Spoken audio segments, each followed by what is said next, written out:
कई तो पुराने धर्म की तरह जहाँ स्थिर रूप होकर जमे हुए हैं, और कई एक कवि की प्रतिभा को तरह क्षण भर में स्थल की नवीनता उत्पन्न कर लेते और नया रूप ग्रहण करते हैं।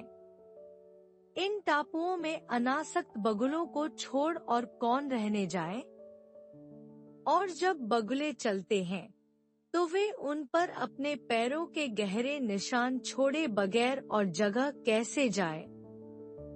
अपने धवल चरित का अनुकरण करने वालों के लिए चरण चिन्हों द्वारा अगर वे दिशा सूचित न करें, तो बगुले ही कैसे। नदी का किनारा यानी मनुष्य की कृतज्ञता का अखंड उत्सव। किनारे पर के सफेद महल, मंदिर और उनके ऊंचे ऊंचे शिखर ही एक अखंड उपासना है। परंतु इतने ही से काव्य संपूर्ण नहीं हो जाता। इसलिए भक्त लोग नदी की लहरों पर से मंदिरों के घंटानाद की लहरों को इस पार से उसे पर तक पहुंचाते रहते हैं।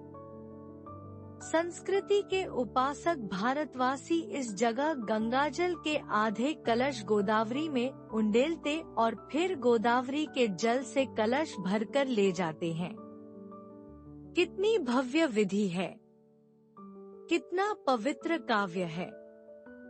यह भक्ति रस तो हृदय में भरा हुआ है, और मंदिरों के घंटानाद और इस हृदयनाद को तो पूर्व स्मृति ने ही सुनाया।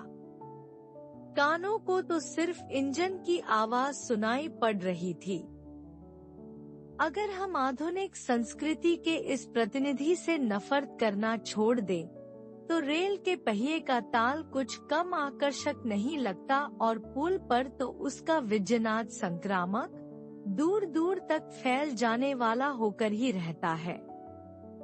पुल पर गाड़ी अच्छी तरह चलने के बाद मुझे ख्याल आया कि पूरब की तरफ देखना तो छूट ही गया। हमने उस तरफ घूमकर देखा तो वहाँ निराली ही रौनक नजर आई। पश्चिम की तरफ गोदावरी जितनी चौड़ी थी, उससे भी ज्यादा पूरब में थी। उसे कई मार्गों से और उत्तेजित होकर समुद्र में मिलना था। सरितपति से सरिता मिलने जाए तो उसे संभ्रम, घबराहट और उत्तेजना तो होगी ही, पर गोदावरी तो धीर गंभीर माता ही ठहरी। उसका संभ्रम भी उदात्त रूप में ही प्रकट हो सकता है। इसोर के टापू कुछ और किस्म के थे। उनमें वनश्री की शोभा पूरी पूरी खिल रही थी। ब्राह्मणों या किसानों के झोंपड़े इस ओर से दिखाई नहीं पड़ते थे। अगर बहते हुए पानी के हमले के सामने टक्कर लेते इन दो टापुओं पर किसी ने ऊंचे महल बनाए होते, तो वे दूर से ही दीख पड़ते। कुदरत ने तो सिर्फ ऊंचे ऊंचे पेड़ों की विजय पताकाएं खड़ी कर रखी थी, और बाई ओर राजमहेंद्री और धवलेश्वर का सुखी जन समाज आनंद मना रहा था। ऐसे दुर्लभ दृश्य के दर्शन से तृप्त होने से पहले ही दाहिनी और नदी के किनारे से सटकर मस्ती और अल्हड़पन के साथ बहते हुए कांस की सफेद कलगियों का स्थावर प्रवाह दूर दूर तक जाता हुआ नजर आ रहा था।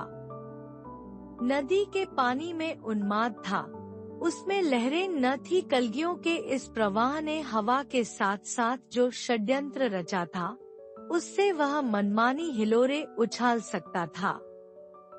कम हो भी क्यों, लेकिन कांस की कलगियों का प्रवाह तो बहता ही जा रहा था।